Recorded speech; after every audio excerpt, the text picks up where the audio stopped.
voices hearing my own experience.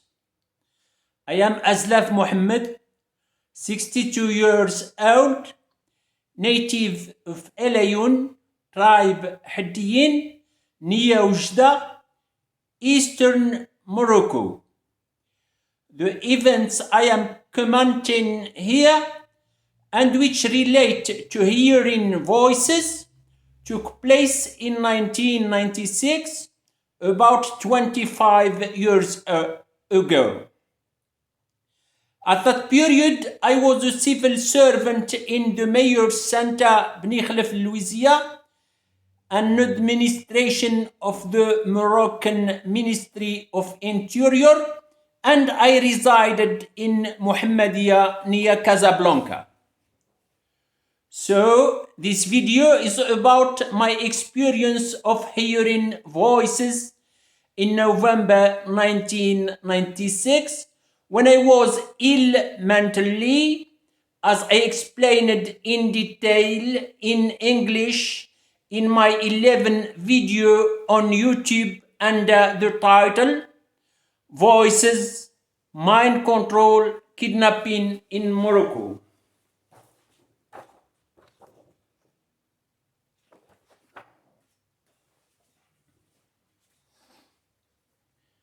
These 11 videos are the corpus for this analysis. In those 11 videos, I maintain unshakably that the voices I heard in November 1996 were orders given to me by human authors who aimed to kidnap me under the cover of my partial madness. Those human perpetrators used high tech to impart their orders to my brain. As for this sound technology, we have a reference with this book, Mind Control, The Ultimate Brave New World by Nick Begish, PDF on internet.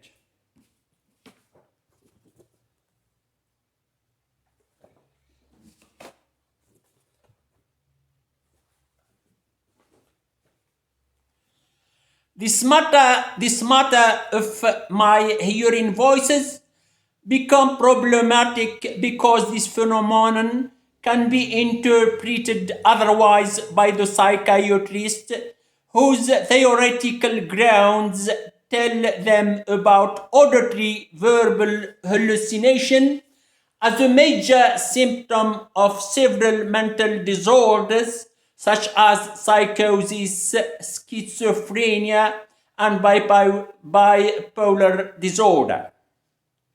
Now I quote passages from internet Wikipedia to show how psychiatrists would diagnose my case when I tell him or her about my experience with voices. An auditory hallucination is a form of hallucination that involves perceiving sounds without stimulus. A common form of auditory hallucination involves hearing one or more talking voices. This may be associated with psychosis, psychotic disorders, most notably schizophrenia, and hold special significance in diagnosing these conditions. In schizophrenia is a mental disorder characterized by continuous relapsing episode of psychosis. Major symptoms include hallucinations, typically hearing voices, delusion, paranoia, and disorganized thinking. The prevalence of auditory hallucination in patients with schizophrenia is generally put around 70%, but may go as high as 98%. Auditory hallucinations are most common in psychosis, Most robust evidence exists for increased activity in the left middle temporal gyrus, left superior temporal gyrus, and left inferior frontal gyrus. I finish now quoting Wikipedia excerpts. The datum that would easily lead psychiatrists to interpret my experience of voice hearing as auditory hallucination is the fact that I was admitted in mental asylums 8 times and the fact that I was actually mentally ill in November 1996 when I was led via voices at distance by human authors for 20 days and nights. So, what is the origin of such dilemma? The perpetrator of my kidnapping via voice communications at distance used sound high-tech to trick psychiatrists through imitating the process of auditory verbal hallucination.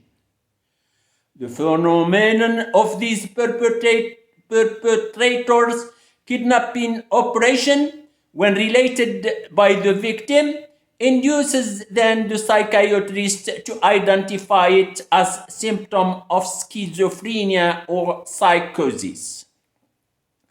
As for my case, when I escaped and came back to Muhammadiyah surroundings where I used to work and abide then, in December 5th, 1996, after an absence of 25 days, almost entirely healed, the perpetrators had recourse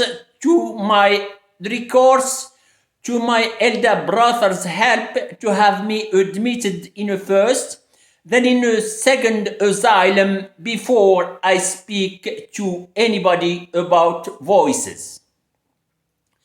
All this was part of a systematic scheme to hide the operation of kidnapping, and this is not a paranoid idea.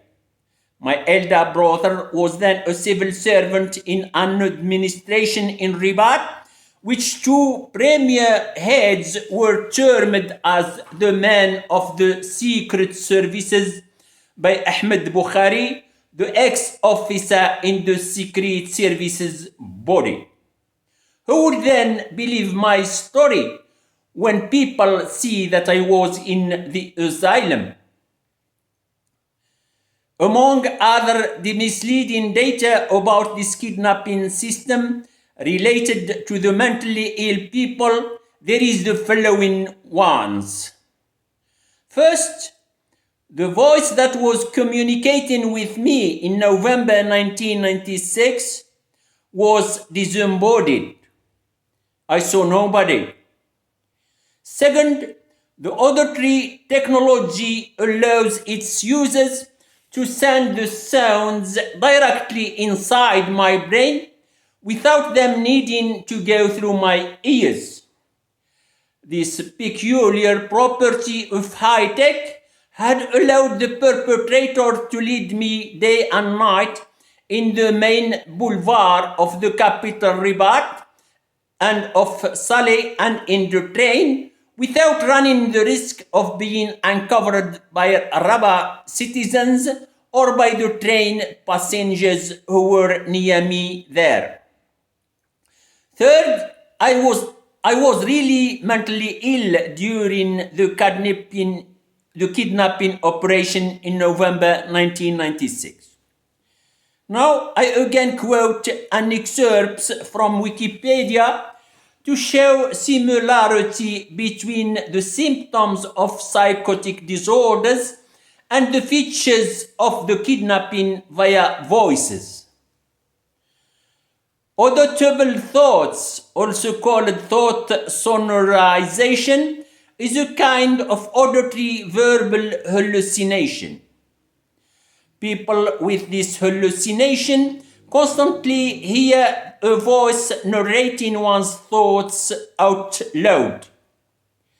This idea was first defined by Kurt Schneider, who included this symptom as one of the first-rank symptoms in diagnosing schizophrenia, and of Wikipedia passage. In fact, during the operation of torture and kidnapping via voices I was subjected to in 1996, the perpetrator's sound apparatus had turned my silent interior monologue into a stream of flawed speech that I could hear clearly and distinctly 3 times in a span of 20 days and nights. This phenomenon looks like thought sonorization that is involved in psychotic disorders. But in my case, there was an objective evidence that testifies to the certainty of my explanation version. It was as follows.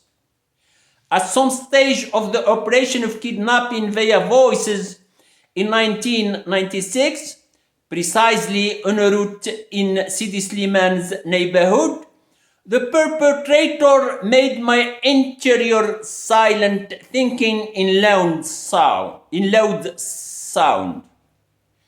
To remedy to the psychological disturbance by those loud thoughts of mine, I drowned the stream of my consciousness by one single sentence that I repeated relentlessly in French in silent monologue.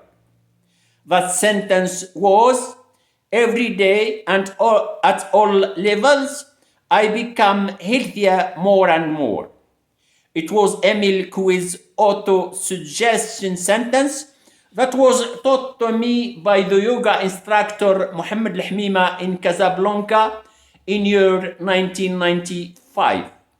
Then it was that only sentence that became loud via the perpetrator's means. It was then that the voice of the perpetrators ordered me in Arabic. Don't repeat such thing as every day and at all level I become healthier. It is obvious that this order couldn't be part of my own silent thinking. It was a perpetrator's communication.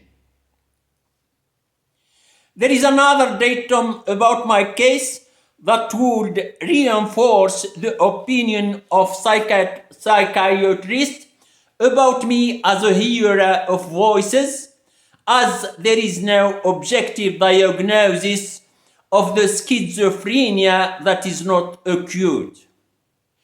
It is the fact that my preoccupation with my aborted kidnapping authors can reach a degree of exacerbation that has the characteristic of paranoia. According to Wikipedia information, such worry of mine about the threat that those perpetrators are for me currently after I dared divulge their secret is similar to the schizophrenia symptom termed paranoia. Wikipedia texts say, delusions of schizoids are bizarre and persecutory in nature. Then it says, about 30 to 50% of people with schizophrenia fail to accept that they have an illness or comply with their recommended treatment. Then it adds, a paranoid person might believe an incident was intentional when most people would view it as an accident or coincidence. Paranoia is a central symptom of psychosis and of Wikipedia information.